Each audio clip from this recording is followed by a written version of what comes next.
Hello and welcome to In the Classroom, an educational podcast making teaching and learning more transparent. My name is Benjamin Stewart at benjaminlstewart.org. Today I want to talk about a thesis template that I'm sharing with those who are taking thesis seminar. A lot of what I talk about will be, I think, applicable to anyone designing or writing an essay. Some of what we talk about today will be very specific to the course writing or thesis seminar.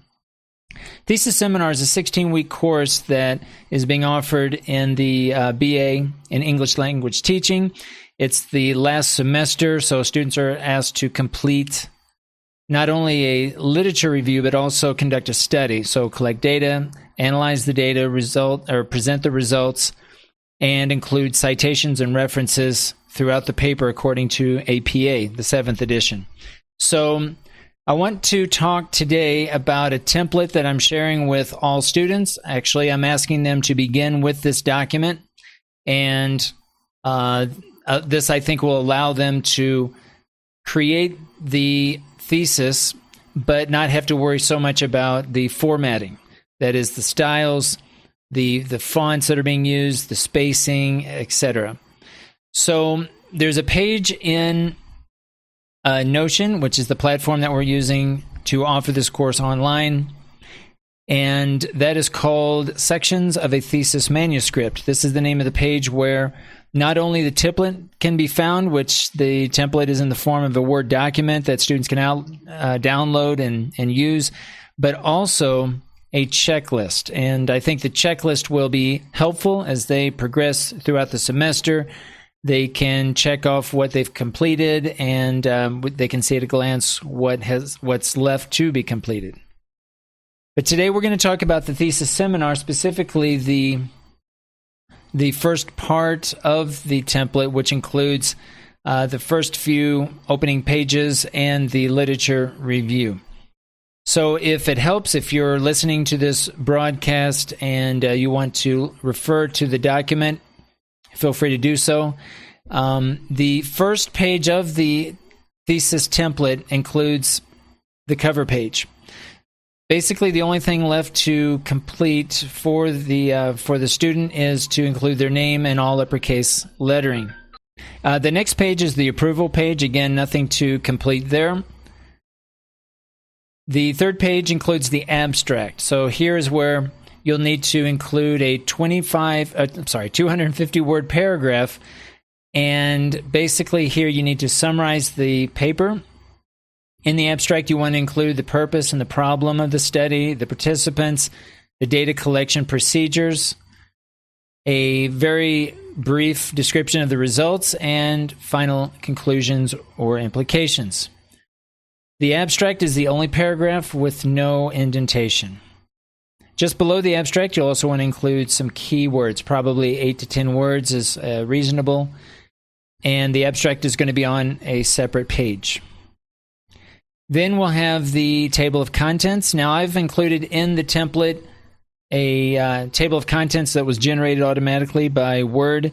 I will create a separate video where I'll show you how to access and use the template if you're not familiar with how to update it, how to create it, if you need to recreate it.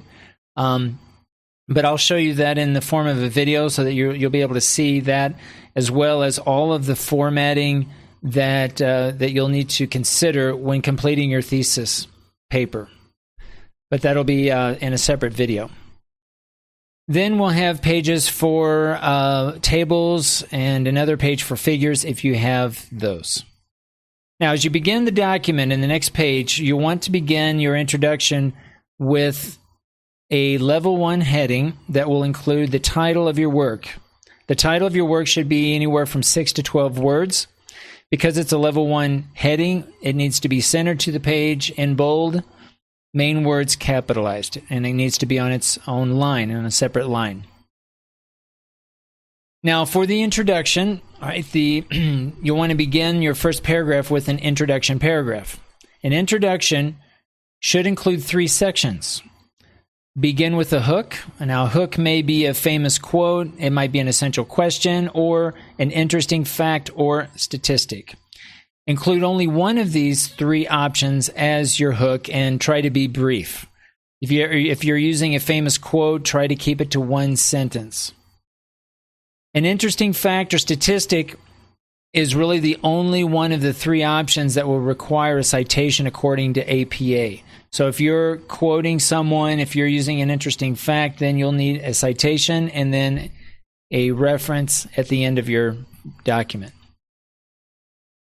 Now, the trick is to include a good hook that is really representative of the main idea of your introduction, which is usually the main problem of your paper. So those of you who are taking Thesis Seminar, we're going to be very specific in the type of introduction paragraph that we want to create.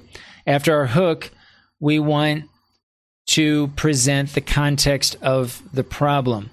All research centers around a specific problem. Otherwise, there's really no real reason to do the study in the first place. So a problem will relate to applied linguistics. It could apply to teaching and or learning.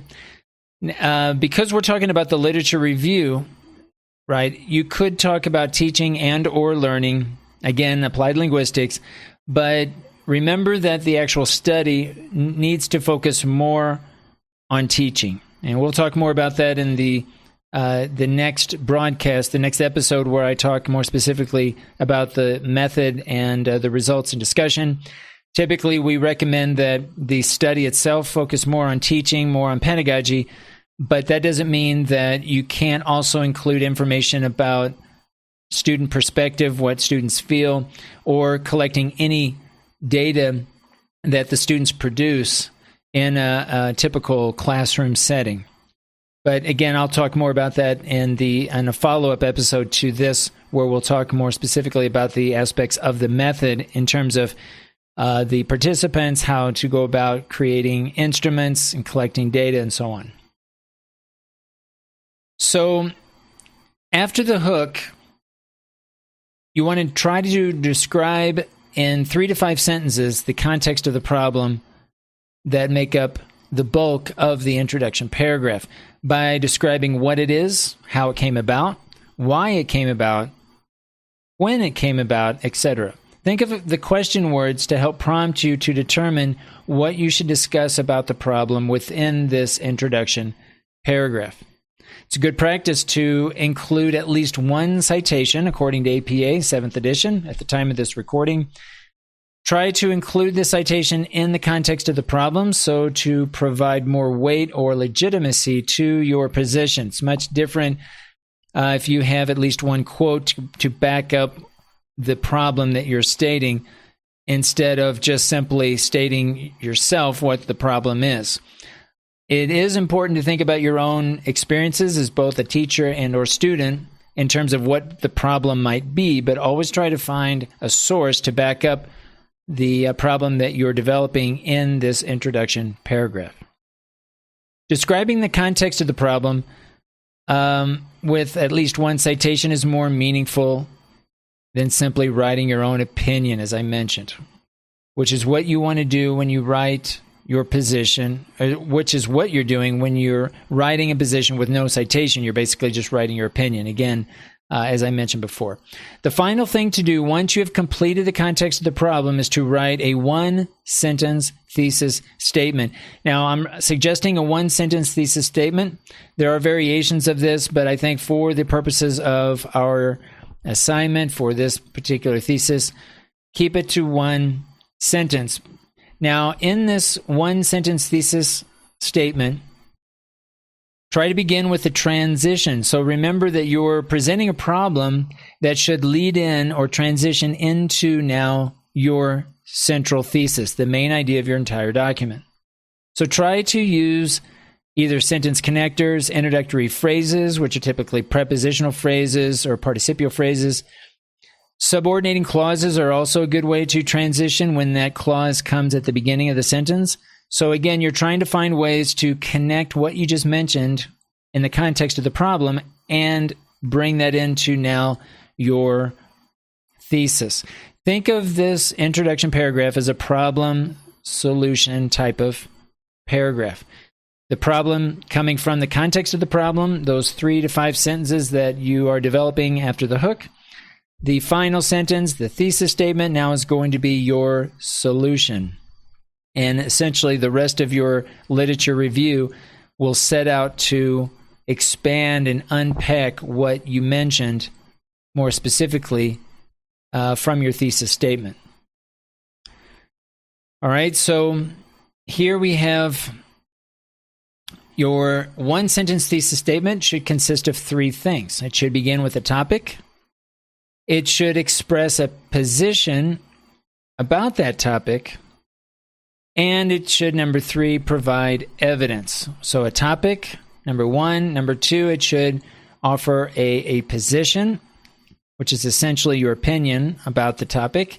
And number 3, should provide evidence. The evidence usually states 3 reasons or 3 ways that link or connect your position to the topic of your thesis statement. It's common to state 3 reasons, explaining why, or 3 ways, explaining how, and try to choose either reasons or ways, but not both. All right? So try to either think about your entire literature review expressing why something happens primarily, or expressing how. Now, that doesn't mean that within each of the body paragraphs that you can talk about both how and why.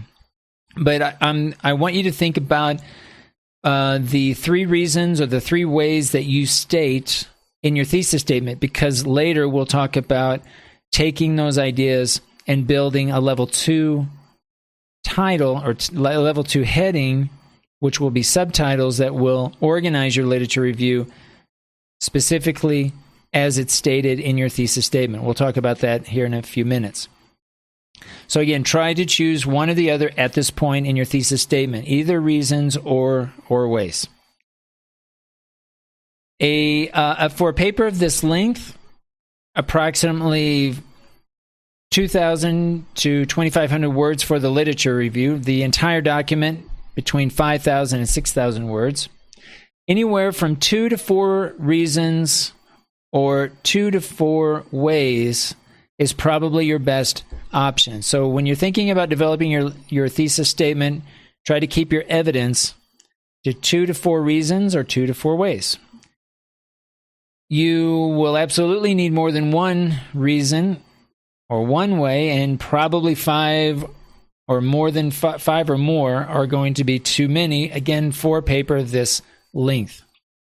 Remember, the thesis statement answers your indirect question you pose in your problem statement. The problem statement, if you're interested, take a look and do a search for a problem statement, and you'll see an assignment that's related to developing basically the context of the problem. It's always a good idea to think first in terms of the problem before we get into the specifics of a thesis statement. So the assignment for the problem statement is designed to that end. It's designed to really think concretely of an indirect question, a significance that really centers around a particular problem. The context of the problem are the details that support the problem statement. Now, when you're thinking about your topic within the thesis statement, try to use adjectives and a relative clause.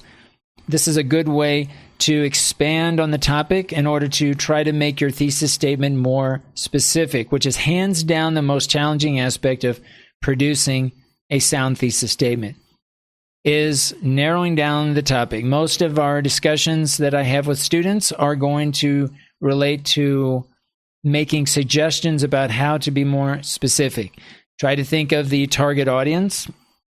Try to think of who specifically will benefit, right? Instead of maybe saying learners, we might think of English language learners, or we might even think of English language learners that are adults or who are children. Just depends on the scope. Think of the scope of your study, and think of the literature that you're considering to include in your thesis statement.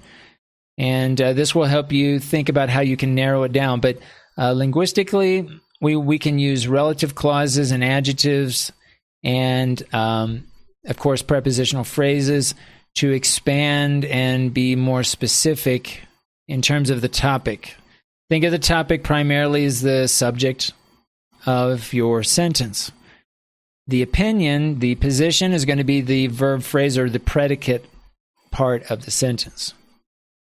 The evidence also will be part of the predicate, but that will be more specific, usually with prepositions like by or because. If we're talking about reasons, we can talk about because of these reasons. All right, so in the introductory paragraph, your introductory paragraph with the hook, the context of the problem, and the one-sentence thesis statement should be approximately 250 words and should be stated as a single paragraph.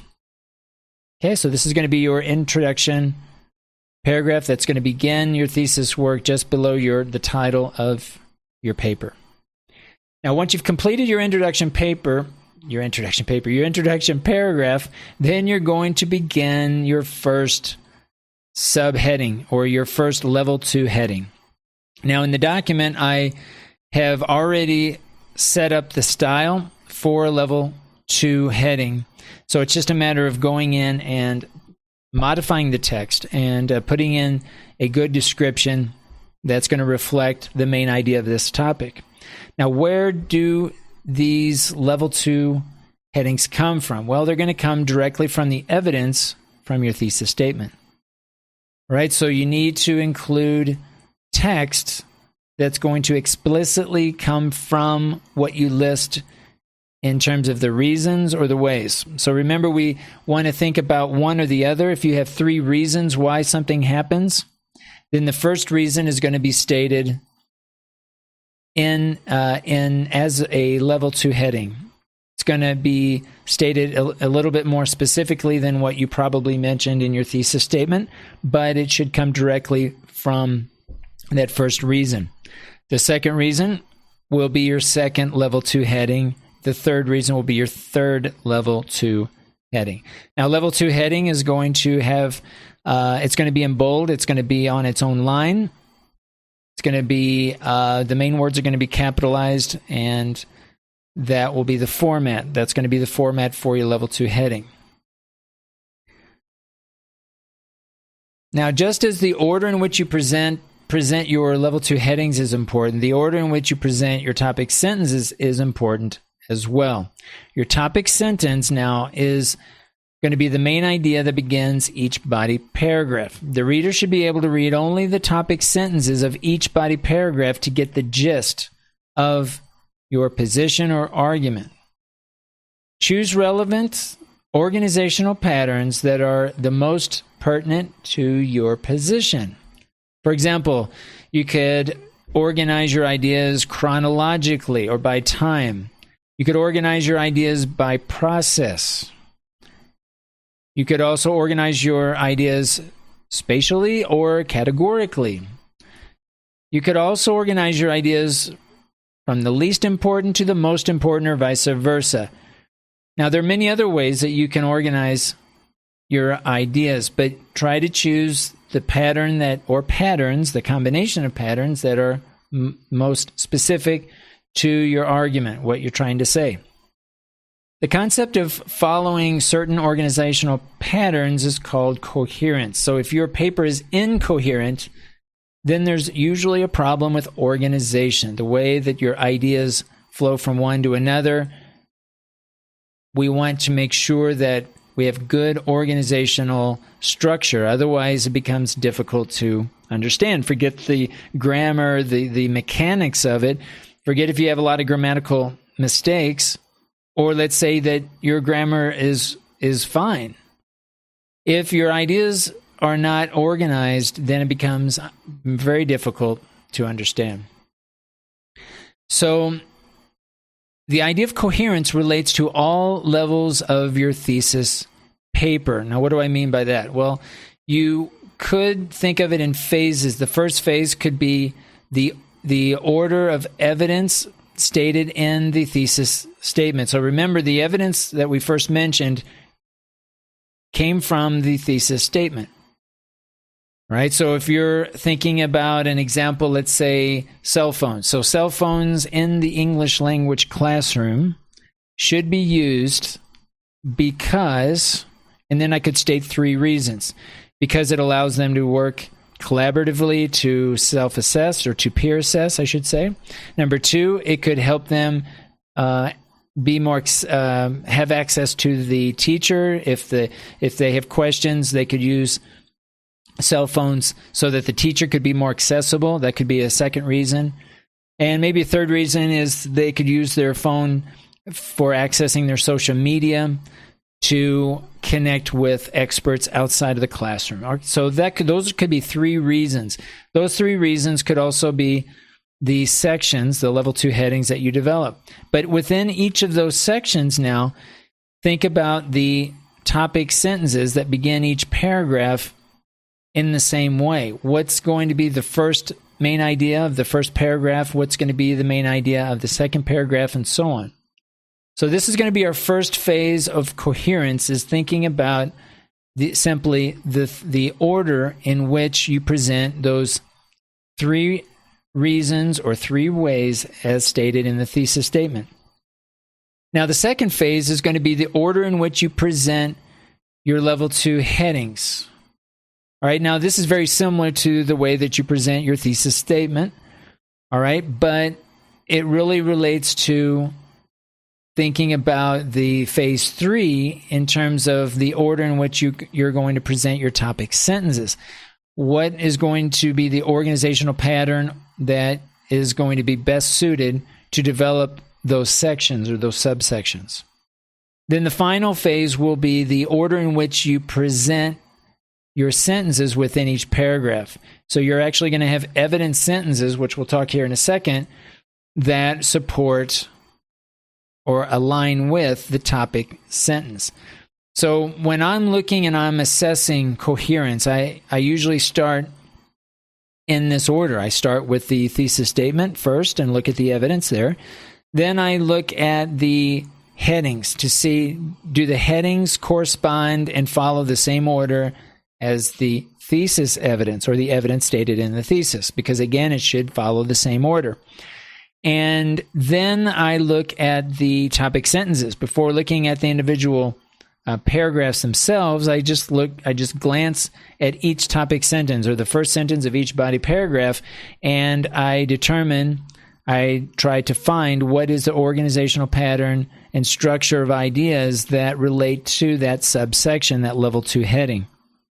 And then I dive into each paragraph and do the same, looking at evidence sentences that are usually citations and how they're organized, what organizational pattern is being followed in each specific paragraph as it relates to their respective topic sentence.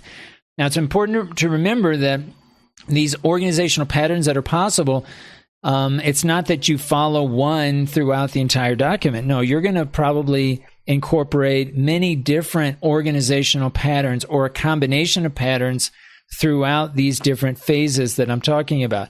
One paragraph might be a process organizational pattern, whereas the next paragraph might be chronological or categorical, right? So it's possible to mix these. It's really dependent on in the case of a paragraph, the topic sentence. If we're looking at a section, then we're looking at the organizational pattern that is being followed for each of the topic sentences, and so on. So just as your introduction paragraph should follow a specific order, right? The hook, the context of the problem, and then the thesis statement in that order, each body paragraph should also follow a specific order. One way to think of an organization, or one way to think about organizing your body paragraphs, is to use the acronym MEAL in what's called the MEAL plan. The M stands for the main idea of the topic sentence, which usually occurs at the beginning of the body paragraph. The E stands for evidence. Think of details, think statistics, examples, facts, etc., that support the topic sentence. The A stands for analyze or synthesize or compare and contrast, explain, comment. These are all different key words that fall under this idea of analyze. And the analyzed sentences should link or connect the evidence to the topic sentence. It should be very clear what the relationship is between the evidence and the topic sentence. The analyzed sentences are designed for that purpose. Finally, the L stands for linking sentences that connect the main idea of the current body paragraph to the next body paragraph. Or you could also think of the L as being a summarizing sentence. In some cases, it might make more sense to finalize the body paragraph with a summarizing sentence that closes the idea. Another acronym that you might find useful is P, P-E-E. The first letter P stands for position or point. The first E stands for evidence, and the second E stands for explain. So the first sentence of each body paragraph should represent the main idea of the body paragraph, that is, the topic sentence, but can also be thought of as taking a position. Think of each topic sentence as a claim. A claim is where you take a position. A claim is debatable or arguable. For example, cell phones help English language learners collaborate when assessing each other's writing assignments. Notice that this claim could begin a body paragraph if I have evidence that comes from outside sources, like facts, statistics, examples, that support this idea. But a claim always has two sides. Every sound claim must have a sound counter-argument. There should be evidence that supports both the main or initial claim and its counterclaim. Right? So think of a sound initial claim as it's only as good as its counterclaim. A weak counterclaim leads to a weak initial claim. So think about this when you're presenting your ideas and when you're developing your paragraphs, how the counterclaims, not just the initial claims, are going to be interspersed throughout your paragraph. Okay, and we'll talk more about this in class, but it's important to think about what a claim is and where claims are how they're going to be positioned throughout your literature review. So the main claim or position of your thesis statement, of your thesis paper, I should say, is your thesis statement. Let me say that again. The main claim or position of your thesis paper is your thesis statement. This is your main claim, right? That's going to apply to your entire document. Your topic sentences are also claims, but they are or should be more specific than your main claim. Again, your main claim being your thesis statement. Your evidence sentences, that is, the details within the body paragraphs, are also claims, but these come from an outside source that are even more specific than the general claims that are your topic sentences. Thus, there are 3 levels of claims, at least, that you should think about when you're drafting your thesis paper. Number 1, thesis statement. That's your main claim. Your thesis statement is going to be your original idea. Number 2, your topic sentences. Again, topic sentences should be your original ideas. Number 3, evidence sentences as details to your body paragraphs. These are ideas now that are going to come from an outside source. These are not original ideas. They should have citations, according to APA, that state who basically are expressing these claims, these ideas. When following the meal plan, only the evidence sentences will typically require citations. All other types of sentences, the main idea, analysis, and linking or summarizing sentences, are usually original ideas, not requiring a citation. Your literature review, made up only of body paragraphs, should mainly consist of original ideas. It's possible to have too many citations in your literature review. Remember, the citations support your original ideas. As a rule, well over half, more than 50% of your literature review should be an original thought. All right, so in the template, all right, we are moving now into the second part, the second heading, and same rules will apply as I mentioned before. Try to take this information into consideration when you're developing each of these subsections. So in developing a level 3 heading now, everything previously stated will also apply when writing your level 3 headings. Whereas level 2 headings are required, level 3 headings are optional. Now, let me give you an example. If you have 3 to 4 level 2 headings, level 3 headings will probably not be necessary. You want to avoid having a heading in your literature review with only one paragraph. That's not enough information usually to justify having a heading. Now, we'll see some examples or some exceptions, I should say, in the method section. But I'm talking now specifically about your literature review. So again, avoid having any type of heading if you only have one paragraph. If you have only 2 level 2 headings, then you probably want to consider a level 3 heading.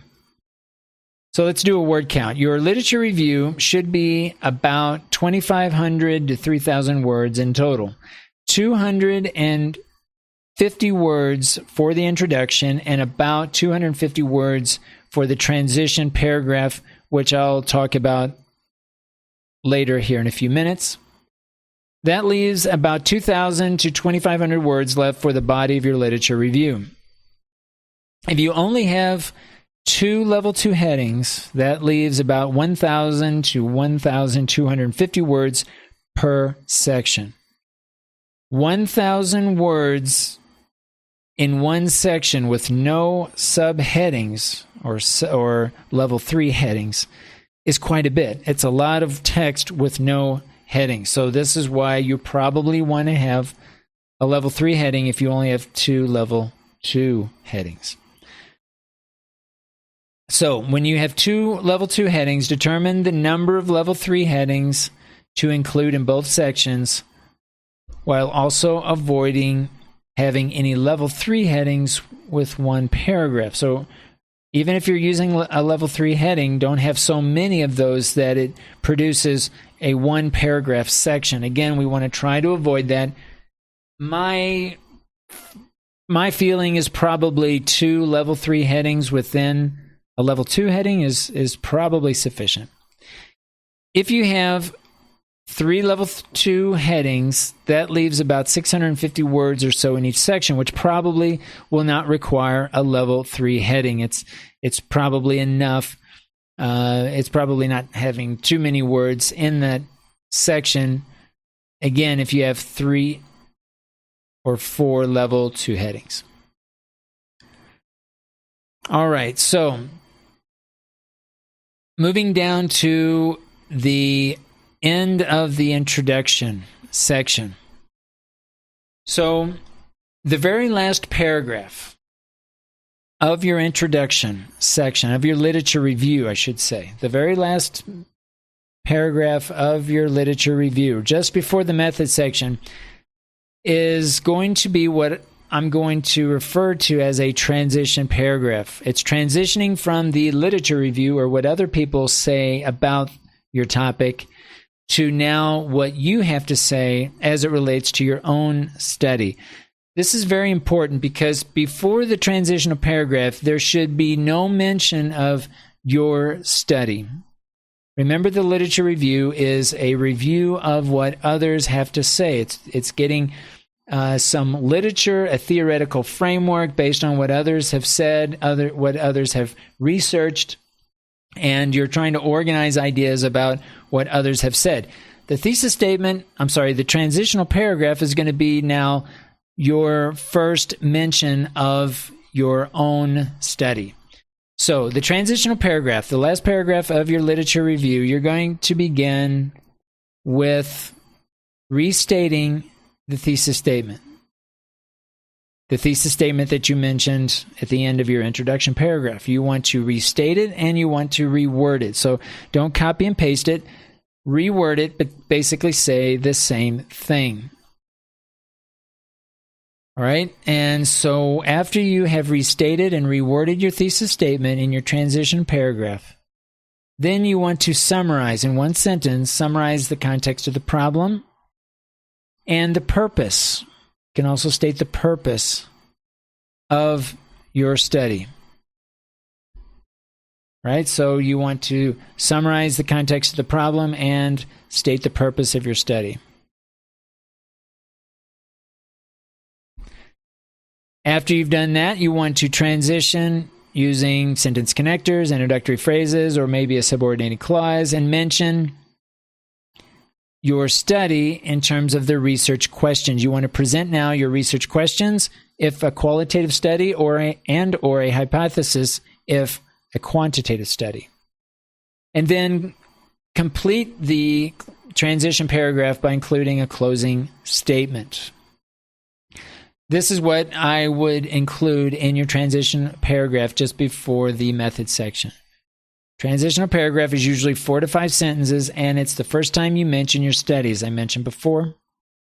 In other words, avoid mentioning your study at all throughout the entire literature review, except when you mention your research questions and or the purpose. Okay, so you would actually maybe state the purpose first and then your research questions. All right, so remember that your literature review should be written in the third person.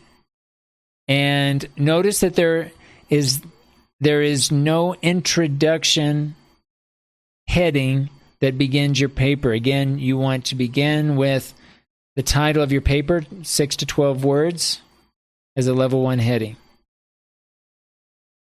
After your introduction paragraph, the first paragraph of your thesis paper, all subsequent paragraphs are body paragraphs that follow the meal plan until you get to the final transitional paragraph. All right, so I think we'll stop there. It's been a lot of information here. Again, if you're following along, I think it's going to be easier to refer to the notes in the template.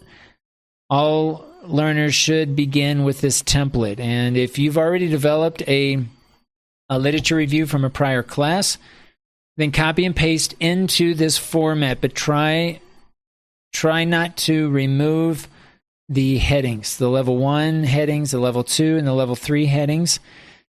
Try to just bring in the text as you have it, maybe copy and paste paragraph by paragraph, so not to mess up or remove these styles, these headings. I'm going to, as I mentioned before, I'm going to create a video that shows you how to develop these headings, these styles, the spacing in case something gets messed up. You can go back and change it. But again, the purpose of this template is to try to facilitate formatting your thesis paper, since basically all the spacing, the text, everything is already there. You don't need to change anything as long as you're careful about copying and pasting into this template. If you're creating this from scratch and you're just typing in text, then there's less of a problem or a potential problem messing up the format. But if you do change something inadvertently, we can always bring it back. And again, I think that video that I'll create will help you. It will help those where maybe the formats got messed up a little bit. All right, I think we'll stop there. This has been In the Classroom, an educational podcast making teaching and learning more transparent. Thanks for listening.